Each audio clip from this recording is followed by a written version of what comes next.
क्या बोलूं? Hello everybody. Today we will discuss about the falling rupee and increasing value of dollar. We have with us Aritra Chatterjee, who is an MBA graduate and a research financial analyst. So Aritra, what is your take on the rupee and dollar fight? Okay, I've been hearing a lot of things from a lot of people. Most of them have no clue of what is happening. People are blaming a lot of the governments for what is happening with the rupee. But I would like to point out one thing, guys, that the depreciating rupee, even though it seems that it is going beyond 70, the fair value of the rupee, according to a current account deficit, is estimated to be somewhere around 75.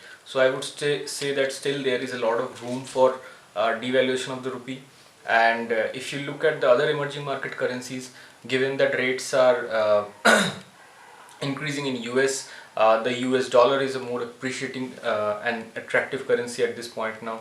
So obviously we would see a kind of investments putting into US and out of emerging markets. That is what happening. So it is difficult, right, when we imagine a currency like the dollar where it seems like a developed market currency where there is not a lot of upside, but the dollar actually has given the best amount of appreciation when we compare it to other developed currencies like the Euro, the Japanese yen.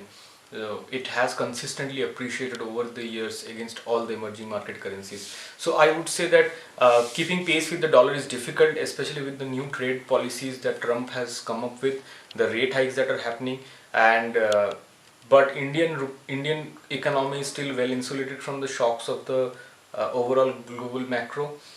We have strong domestic uh, investors. The dependency on FII has reduced over the years given our strong inflow into the mutual funds. So I would say that Indian currency is still doing much better than the other emerging market currencies like the Turkish lira, let's say. So Aritra, you are saying that the currency is falling, but it is not a big threat right now. No, it is not a big threat, and I would say that people should stop worrying because the situation is grim for all emerging market currencies, and especially China has been hit badly because it is directly involved in the trade wars.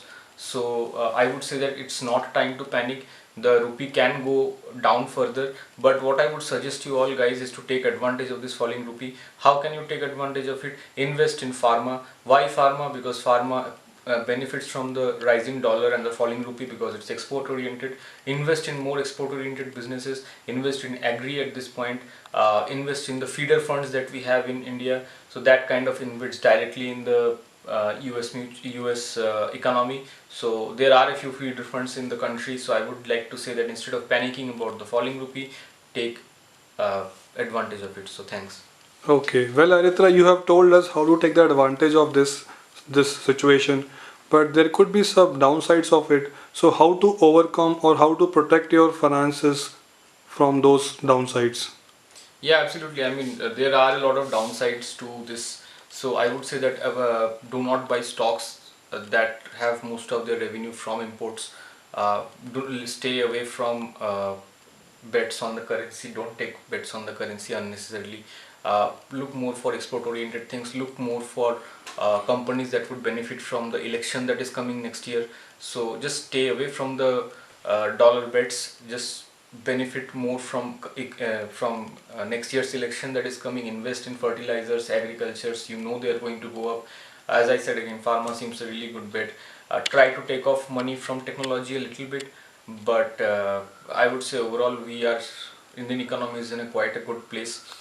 If Modi comes in 2019, we can see another bull run, but if not, then the markets are bound to go down. So I would say do not put a lot of money on the table in the markets right now. Watch and see what happens in 2019. If Modi comes, if we see him win, then I would suggest you to put a lot of money there. But until then, I would ask you to de-risk your portfolios a little bit. Okay, thank you, Aritra. So, that was a expert advice from him, but he also gave an election advice. So, that is it from us. Thank you.